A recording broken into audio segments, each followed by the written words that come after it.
menonton, jangan lupa like, subscribe, dan tekan tombol lonceng. Selamat menyaksikan. Pemerintah akan mengevaluasi kebijakan pembukaan pariwisata Bali dan Kepulauan Riau untuk wisatawan mancanegara. Hal ini dilakukan karena sejak dibuka pada 14 Oktober 2021 lalu, belum ada wisman yang datang ke dua destinasi tersebut dengan penerbangan langsung.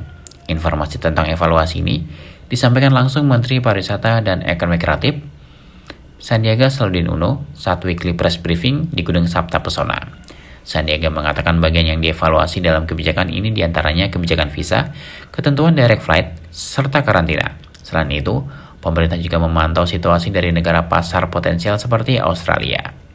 Selain pasar Australia, pemerintah juga sedang membidik pasar India. Data yang diterima Sandiaga menyebutkan pada November sampai Desember 2021, benarnya sudah cukup banyak. Hal tersebut terlihat dari telah terrealisasinya kerjasama Indonesia dengan India dalam membuat paket wisata untuk wisman asal India, termasuk di dalamnya mekanisme 3 hari karantina bagi yang telah menerima vaksin dosis lengkap. Akan tetapi ada hal-hal yang harus disepakati oleh pihak Indonesia dan India terkait dengan dibukanya kembali border internasional untuk wisatawan kedua negara ini. Menparekraf menjelaskan bahwa Kemenparekraf melalui Deputi Bidang Pemasaran telah melakukan rapat dengan Duta Besar India di Jakarta yang difasilitasi oleh Kemenlu. Berkaitan izin penerbangan dengan tujuan pariwisata diperlukan mutual recognition arrangement antara Indonesia dan Indonesia dalam bentuk MOU. Setelah MRA disepakati oleh kedua negara, secara teknis aplikasi tracing dan tracking melalui Peduli Lindungi kedua negara akan dihubungkan, sehingga wisman dapat dipantau dari mulai keberangkatan hingga kembali lagi ke negaranya. Menparekraf pun berharap hal tersebut bisa segera disepakati.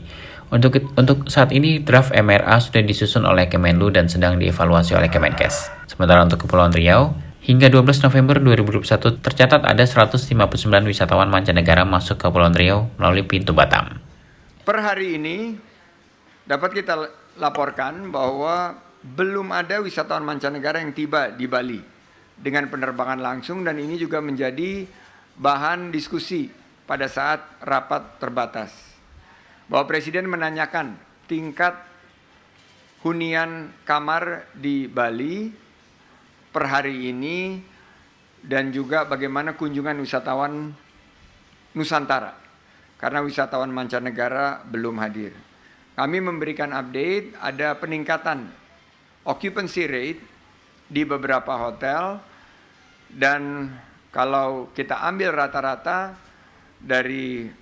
mulai dari bintang 5 sampai ke bawah dan di lokasi yang beragam di Bali, kita bisa menyampaikan ada tentunya seiring dengan penurunan kasus COVID-19 ada perbaikan, namun belum optimal. Kami menyampaikan bahwa libur Natal dan Tahun Baru ini menjadi harapan bagi hotel-hotel dan fasilitas pariwisata dan ekonomi kreatif untuk bisa mendapatkan tambahan penghasilan. Namun karena keputusan yang sudah diambil, tentunya kita harus siapkan kepatuhan protokol kesehatan dan juga kepatuhan terhadap Peduli Lindungi. Karena ternyata menurut data yang kami terima dan juga dibahas tadi di rapat terbatas bahwa tingkat kepatuhan terhadap protokol kesehatan semakin menurun. Yang kedua adalah tingkat kepatuhan terhadap pengisian aplikasi Peduli Lindungi, termasuk para wartawan di sini apakah sudah mengisi aplikasi Peduli Lindungi di depan, itu harus terus ditingkatkan.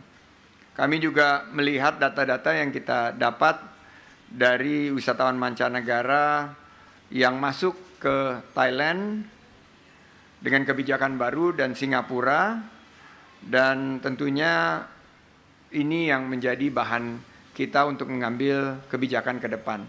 Tapi karena kita fokus bagaimana kita melewati Natal dan Tahun Baru, maka keputusan itu minggu depan akan diambil sesuai dengan harapan bahwa Natal dan Tahun Baru PPKM level 3 ini akan kita tingkatkan terutama dari segi testing dan tracing.